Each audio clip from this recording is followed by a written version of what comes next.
Hello everyone, कैसे हैं आप लोग। आज मैं आपके लिए लेकर के आई हूँ क्लास 12 की पॉलिटिकल साइंस का सेकंड चैप्टर, जो कि मैं आपको करवा रही हूँ सीयूटी के एग्ज़ाम के लिए।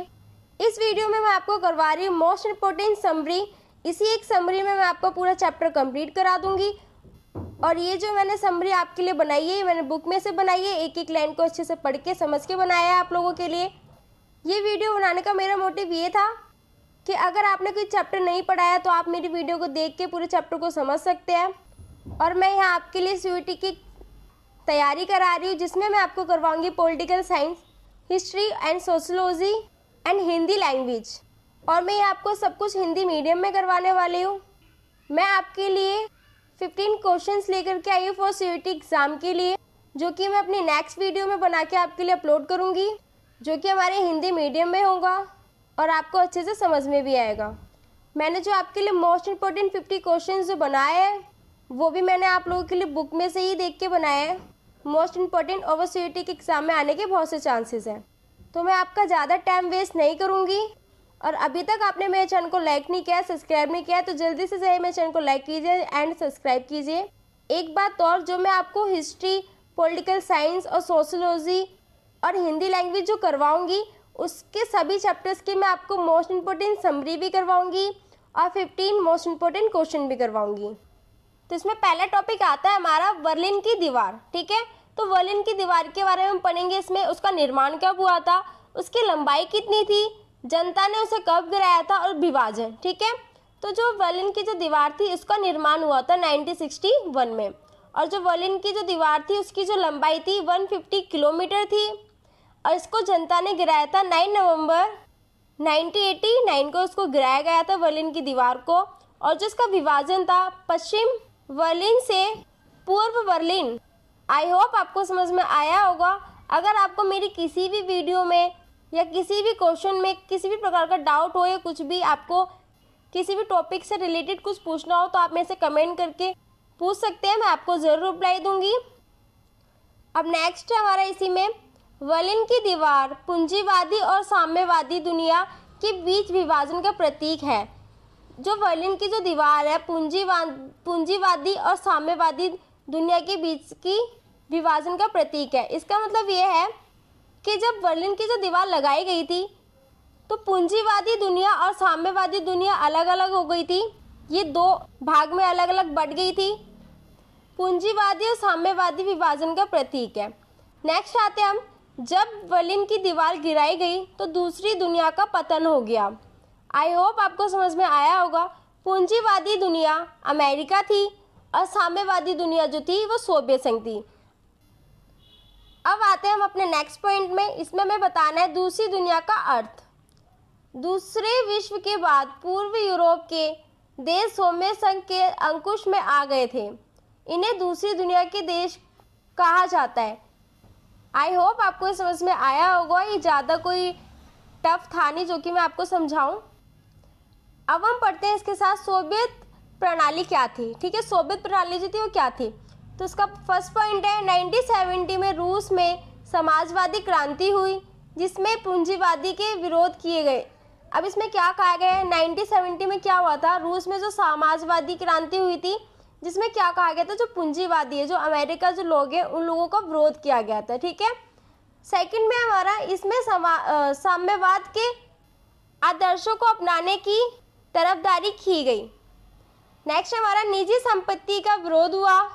फोर हमारा सोवियत संघ 15 गणराज्यों को मिलाकर बनाया गया था।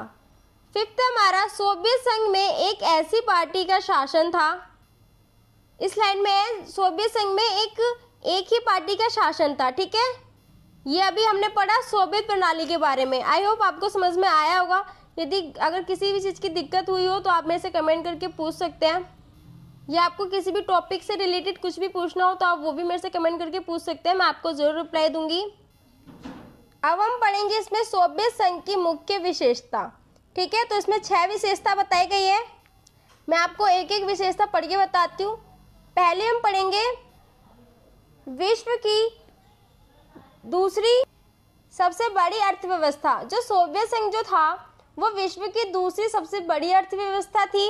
अब नेक्स्ट पढ़ेंगे हम इसमें उन्नत घरेलू उपभोक्ता उद्योग। तीसरा है अब इसमें उन्नत संचार प्रणाली, मतलब इसमें कहा गया सोवियत संघ की जो संचार प्रणाली थी वो भी उन्नत थी।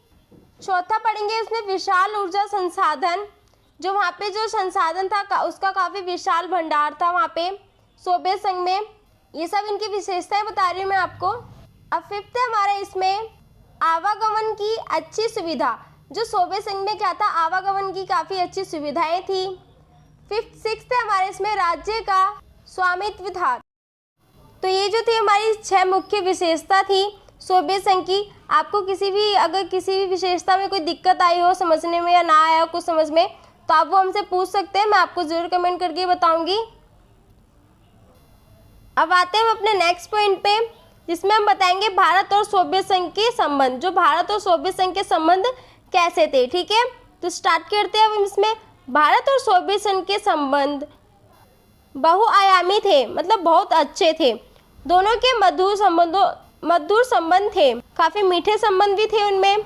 सोवियत संघ ने हमेशा की मदद की थी, मतलब जो इसमें कहा गया है कि जो सोवियत संघ ने हमेशा भारत की मदद की है। अब मतलब उसने ना निम्न प्रकार से सोवियत संघ ने भारत की मदद की है। तो पहला हमारा आर्थिक संबंध, आर्थिक प्रकार से भारत की मदद की है सोवियत संघ ने, तो हम इसमें आर्थिक मदद पढ़ेंगे। तो फर्स्ट पॉइंट है इसमें भारत के सार्वजनिक क्षेत्र में कंपनियों की मदद, मतलब जो सोवियत संघ ने ना भारत के सार्वजनिक क्षेत्र में कंपनियों से रिलेटेड भी मदद की है। सेकंड है विदेशी मुद्रा के दौरान रुपए को माध्यम बनाकर व्यापार किया। आई होप आपको आर्थिक मदद समझ आई होगी इसमें भारत और सोवियत संघ की, जो सोवियत संघ ने भारत के लिए की थी। इसी के साथ हम पढ़ेंगे वो राजनीतिक संबंध। ठीक है, भारत और सोवियत संघ के राजनीतिक संबंध। ठीक है, तो स्टार्ट करते हैं। सोवियत संघ ने कश्मीर मामले में यूएनओ में भारत का समर्थन किया। जो सोवियत संघ ने क्या किया, कश्मीर जो मामला था उसमें यूएनओ में भी भारत का समर्थन किया, भारत का साथ दिया यूएनओ में भी सोवियत संघ ने। सेकंड पॉइंट है भारत के बुरे दिनों में हमेशा भारत की मदद की है सोवियत संघ ने, हमेशा उसका साथ दिया है। 1971 में भारत पाक युद्ध के दौरान भारत की मदद की। अब इसमें क्या कहा गया है, 1971 में भारत और पाकिस्तान के बीच युद्ध हुआ था। ठीक है, तो किसी भी देश ने ना भारत की हेल्प नहीं की थी, अमेरिका ने भी नहीं की थी, क्योंकि अमेरिका जो था वो पाक की ओर से लड़ रहा था। इसी दौरान क्या हुआ कि सोवियत संघ ने भारत की इस चीज़ में युद्ध में काफ़ी मदद की। अब आते हैं सैन्य संबंध। ठीक है, इसमें हम बताएंगे जो भारत और सोवियत संघ जो था उन्होंने किस प्रकार से सैन्य संबंध से भी एक दूसरे की मदद की। सोवियत संघ ने ना बहुत सी मदद की है सैन्य से संबंधित भारत की। तो इसमें हम पढ़ेंगे फर्स्ट पॉइंट है हमारे इसमें भारत को हथियार दिए। जब भी भारत को किसी भी प्रकार की ज़रूरत हुई सोवियत संघ ने हमेशा उसका साथ दिया भारत का। और इसने क्या कहा गया, सैन्य संबंध में भारत को हथियार दिए, हथियार से भी रिलेटेड उन्होंने हेल्प की है। सेकंड आता है ऐसे समय में सैन्य सहायता दी जब कोई भी भारत को सैन्य सहायता देने को तैयार नहीं था। आई होप आपको समझ में आया होगा उस लाइन में क्या कहा गया है। अब नेक्स्ट आता है इसमें हमारा शॉक थेरेपी। शॉक थेरेपी के बारे में हम पढ़ेंगे इसमें। फर्स्ट पॉइंट है इसमें हमारा सोवियत संघ के पतन के बाद साम्यवादी देशों ने पूंजीवादी को अपनाया। जब सोवियत संघ का जब पतन हो गया, जब सोवियत संघ खत्म हो गया, तो साम्यवादी देशों ने क्या करा, वो पूंजीवादी को अपनाने लगे।